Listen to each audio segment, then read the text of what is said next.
All right, welcome everybody. We have another fun topic to dig into here today. How you can find vacant land opportunities, vacant land deals, vacant land listings in a crazy hot market using PropStream. And extremely grateful and blessed to have Burton with us again here today, my main man from PropStream, one of their head trainers, where we're going to dig into this topic, how we can use PropStream and the data and the platform to find vacant land opportunities, vacant land deals and listings, etc. Before we dig in, though, I have a big favor to ask, some housekeeping items and a favor to ask. First and foremost, if you're excited about today's topic and you're watching on Facebook, do me a favor, hit the like button or maybe even the heart button if you feel so inclined. Number two, if you're watching on YouTube, subscribe to our channel if you haven't already done so, and make sure you mash the bell to be notified of new live videos like this as they are made available. And if you're watching on LinkedIn, hit the like button or the light bulb. Always like to see the light bulb button. There are additional resources and links above or below in the description, including or most prominently where you can get a free trial with PropStream. So growwithjosh.com/PS. Growwithjosh.com/PS. In a minute or two, I'll get that added to the comments as well. There's some additional items that you'll find in the resources as well. If you are in commercial real estate, we need to chat. And if you're interested in learning how we're helping agents and brokers replace or supplement their transaction income with referral fee income, let's chat on that as well. Without further ado, and actually, last thing I'll say, this topic is selfishly of interest to me. I have previously done a number of vacant land transactions as a principal, where I've bought them or I've wholesaled them, and I've used other data providers. This is before I had ever heard of PropStream, and I recently listed and sold a vacant land property nearby, and it was like so easy, and it reminded me, like, man, maybe I should put some more time and energy back into vacant land. Let's have Burton hop on, show me some of the the secrets as to some of the best ways to filter and so forth. And so selfishly, I wanted to check this out. I hope you are interested as well. We're going to dig in. I'm going to take notes. I'll monitor the comments. If you have questions, certainly use the comments if you're watching this live. And if you watch it after, you can use the comments or shoot me a private message, email, text, whatever. So without further ado, Burton, let's go ahead and dig in. What's going on? Thanks for having me again. Yeah. So let's go ahead and get straight into it. Let me get my screen here for everybody. And then let's just talk about a few things before we start going into it. Yeah, So let's go ahead. There we go. all right. So here we are. So the first thing I want to explain is the reality of data. So the data that we collect, certain classifications, in this case, vacant land, obviously comes from the county. A few other sources, third-party sources, where we can collect data from that as well. But here's the thing. The data isn't organized at all. There are some data sets in there in those counties that have not been updated, even though we know they should have been updated. What I mean by that is that in the past, users would go into PropStream and pull up a market, right? Let's say, Las Vegas. Casinos aren't as fully capacitated as they are now, so probably a good time for development and get ready for when they do happen, right? So let's say I'm in Las Vegas and I wanted to pull up vacant land. In the past, our users would go into our filter and go into property characteristics and select vacant land as the classification. Now, here's the problem with it. As I mentioned a few moments ago, the counties aren't so organized. Nothing against them. They're probably busy, and especially during this time, lots of things are happening, and so they may not have the labor to do such a thing, right? But here's what I mean. In the past, when a user would search vacant land using property characteristics, classification vacant land, and then hit close and end their search, this is something that they were coming across. They were coming across results that were labeled vacant land, but actually had a building on top of it. And the reason for this is because, again, the county hasn't updated their information. So our team here at PropStream had to add an additional logic, and that was remove all building characteristics from the search.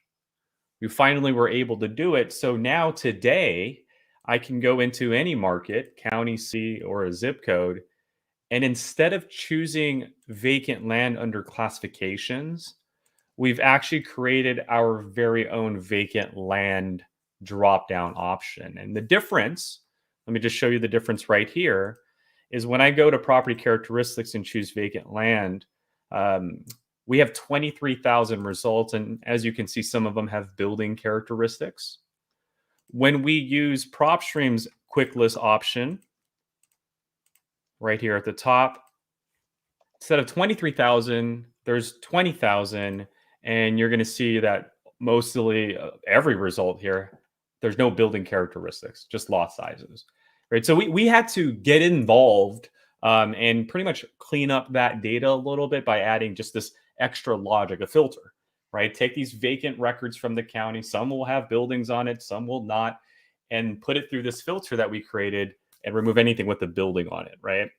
So first thing I would recommend for anybody watching, if you're pulling vacant land and that's what you want, strictly vacant land, start by searching your market, going into our filter, and then selecting vacant land. Okay, start with that in our drop-down menu. And I just want to add something because it's funny that you mentioned this. So when I mentioned before, I've done marketing to vacant land, and what I would have to do is manually, and this is a pain, I'd pull a list and I would manually look for the properties where the physical address was also the mailing address, which told me logically, I don't think somebody's just, they don't just have a mailbox out front and they're just shacking up in a tent on the land, right? They probably built on it and the information wasn't updated. So I would literally have to go and manually scrub that list, and what a stinking pain. So the fact that you guys have figured out how to do that alone, I mean, that is fantastic. Yeah, absolutely. I mean, once a building is built, I mean, those characteristics are filed publicly. So meshing the two data sets together helps us identify that. So I appreciate you giving us that, because that was something our other investors, not just yourself, agents, lenders that use our product, were coming across. So very great live example, reason as to why we had to do that. So first component is choose vacant land.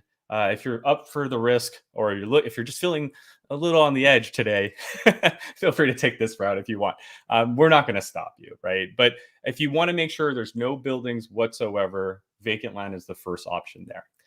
Now, in our past videos, which we recommend that you watch, there are some few best practices when building a list, whether you're an agent, a lender, or you're fix and flipping a house or wholesaling a house, right? Some of those best practices are: start with a list, in this case, vacant land. Second, you're going to need to decide whether you want to deal with an agent, so an on-market property, or an off-market property. And if you want a on-market or off-market property, you can make that decision here in our MLS status area. So if I wanted an on-market vacant land, I would choose on-market yes. And you'll have keyword searches. So, ready to be built on, you can type in there and see if anything shows up.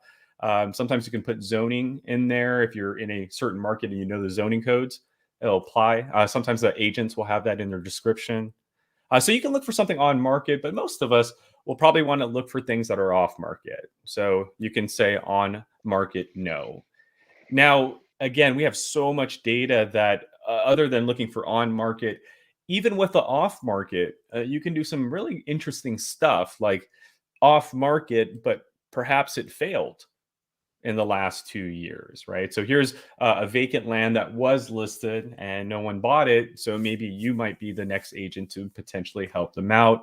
Maybe you have better resources, or maybe you see it as an investor opportunity for yourself or a buyer. So you can do off market and failed, or even with on market. I saw an agent or an investor actually do this, and I thought this was creative, looking for something on market. But was on market for a certain length already, let's say 180 days. So beyond 6 months already, probably bound to fail. Let's start reaching out to them now before it does fail, right? Because when it fails, we can be that immediate option B. So I just want to throw out there, if you are a licensed real estate agent, don't tamper with existing listings, right? thank you That's for if you saying are that. participating as a principal, right? That's if you're Exactly. yeah, yep, totally, totally. Absolutely. So that right there, that on market active, again, geared for more of a private investor. Love that Josh brought that up. So don't be going after someone else's listing, right? So Yeah. if you're an agent. So on market, off market. But as I mentioned, most of us, 9 out of 10 of us, are probably going to be in this category right here. So on market, no. And that's usually the second like filter everybody is using, right? Once we grab a list, we want to make sure that it's either off market or on market. So want to make sure we bring that in first. The third thing that you're going to want to do is determine whether that property has high, low, or negative equity. Again, we service a lot of different individuals, but let's say I'm an agent and I want to actually act as an agent on this in this scenario. Then what I'm going to do is go into the valuation and equity area. And let me just zoom out so you guys can see our filters a little bit. I'm going to want to make sure I apply an estimated amount of equity, either by a dollar amount here on the left-hand side, or what most people prefer, a percentage. So, maybe all the investors in this market are pulling properties at 40% or more in equity. So maybe I'll start lower, 20% minimum in equity or more, right? So we have a little bit more option when we're dealing with when you're an agent rather than an investor. So these are some best practices: lists, off market, add that high, low, or negative equity, depending on what you know. And then finally, this is where we're going to kind of leave it up to you, but just know that you're going to need to create some additional filters to make motivation, right? So no one with a vacant land is just going to sell their property unless there's some level of motivation. Because, I mean, if you had a vacant parcel of land and you knowing the power of a real estate asset, you're not just going to give that plot of land up right away, right? So what we need to do is look at the filters in a sense of how can I reverse engineer these filters that are here to create some motivation. So let me give you kind of some ideas here. One could be just ownership information. Like an example, maybe owning this vacant land for 10 years or more, 11 years or more, 15 years or more, right? It's been vacant for 10. Like, what are your plans for it, right? Besides paying taxes every year on it or whatever the frequency is. Right? So, years of ownership could be a level of motivation. Maybe they had an idea 10 years ago, but that idea never came to fruition. And this is where you can kind of come in. Differentiating between an owner and corporate is another level of individual, right? Corporate offices may have a long-term plan. Individuals may have had this goal that never, again, came to fruition. And so now they're just stuck with a vacant plot of land. So ownership info is a very big component to create some levels of motivation. Another idea I would recommend is the location of the owner, right? Owning a plot of land in a different state could be a headache, or even in a different county could be a headache. Another thing to consider too, we do collect pre-probate data, which Josh has explained in previous videos, so check that out. Yep. But pre-probate is essentially someone on title that has passed away, right? So we can look at a vacant land and see if there are any potential pre-probates in that list. And here are 3 vacant lands where one of the owners or the owner has passed away, but their name is still on that title. So So wait a minute here. Sorry, Burton. I don't mean to interrupt you. How do no, you don't. do that layering? So what we did here is we started with that vacant land Yeah, first, and yeah. then off market with equity, and in ownership info, there's that pre-probate Oh, deceased filter right there. that's bananas. Oh man. Vacant land with multifamily properties, absentee owner. Oof. Yeah, all Oh any of man, these that's the gold right right there. here. Yeah, any of these right here can be stacked with that. So if we Woo. decide to go free and clear we can do free and clear and pre-probate and find those as well. So Oh, man. very powerful filter right there, pre-probate. Recently added to, so it's about 60 days old. Very, very fresh here in terms of additional filters. Another thing to note too, I just spoke to someone who scored a deal recently because the kids inherited a property and they just didn't want that extra payment, right? And the HOA was on their case about cleaning up the property. So family transfers. Sometimes seeing a vacant land transferred to children or to a relative, this right here could be indication of motivation, right? You might think inheriting a property is a good thing, and I know us, realtors and investors are like, yeah, inheriting a property would be like a dream come true. To some people, that's not right. They don't want that extra mortgage payment. They don't want that extra. Or even just the extra tax payment. There you go. Yeah. Right. So For something that- they're not doing anything with. correct. So interfamily transfer is very big. So I'd like to make this kind of like a something to really hyper focus on when you're building vacant land. Just owning vacant land may not always be sunshines and rainbows, right? So for today's example, I'm going to look for a vacant land that's owned by an individual for, let's say, 5 years or more now, and they're either out of state or out of county, right? So hopefully, I mean, by now there should have been some development, right? That was the idea, I suppose, is what you're buying it, unless there's a long-term goal plan, right? But we won't know until we contact these individuals. And that's the idea, is that I'm not just calling anybody, I'm calling individuals. I'm positioning the data to call individuals where they have a high propensity of being entertained of what we're about to mention to them, right? Whether it's listing that property or perhaps offering them cash, right? If it's someone that just bought a vacant land like 6 months ago, you think they're going to have a conversation with you? No, right? If you think it's someone that bought the vacant land 6 months ago and they live local, you think they're going to even have that? Again, it's just kind of looking for that other spectrum. There's people here that don't want to sell for their personal reasons, and then there are reasons here, and that's what we're doing with the filters, is we're trying to drive that motivation to this area. So what we're doing here in this example is vacant land that's off market with 20% in equity, but the situation is that it's owned by a person for 5 years or more who lives either in a different state or different county. Now I can hit close, or sky's the limit because we have a lot of data. I can add additional characteristics to it, like a lot size, for example. Must be 10,000 plus square footage because that's what my buyers want. It must be in an HOA or not in an HOA, right? Because you want to be able to develop, so maybe not in an HOA environment. Other things to note would be like adding a pre-foreclosure foreclosure search to it. This I would probably maybe do a separate search on, because the moment you put a pre-foreclosure, a foreclosure category to your search, you're now in the competitive market, right? Because a lot of people are pulling those types of lists. So if you do want to do that, great, you can, but maybe vacant land, pre-foreclosures, and then a different search where you're not looking for pre-foreclosures there. Lien, bankruptcy, divorce statuses can also be filtered into your search. I think this is an important one. Mortgage. Sometimes someone buys this vacant land thinking, they're going to do something with it, but they have to use a mortgage to purchase it. And then they never do anything with it, right? So like these homeowners, they've owned it for 5 years or more, right? There's still no building on it, but let's look for the ones with an open mortgage on that vacant land.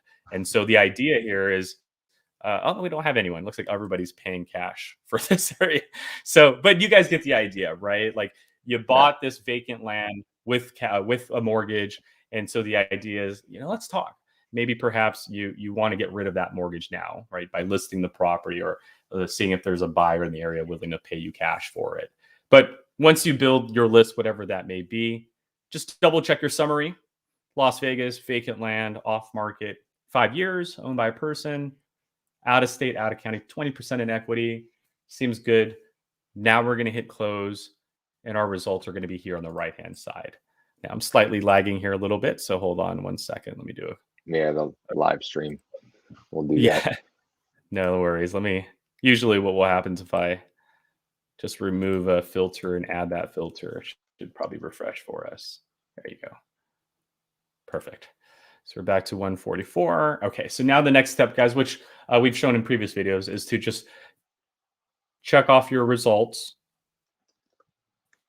and then hit add link. If you're in the trial period, you're going to be able to save 50 of these properties.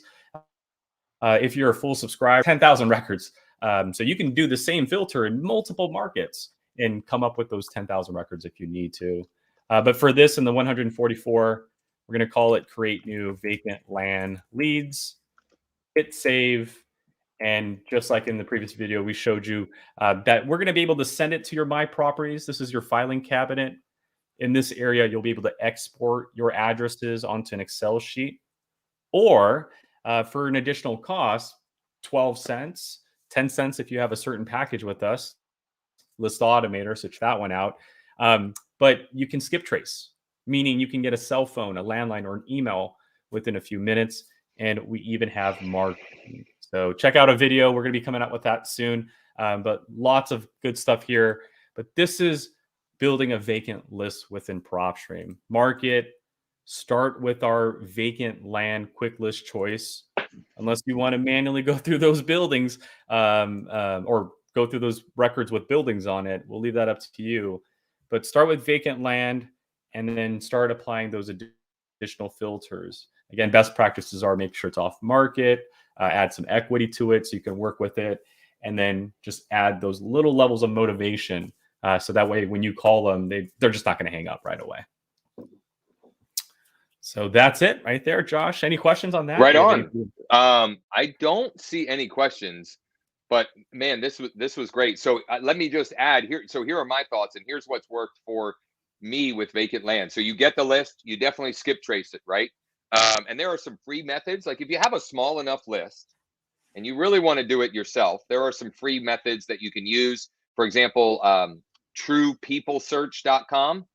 You might be able to find some data there, but for how much it costs to skip trace the data with PropStream, I'd rather just save myself some time and money.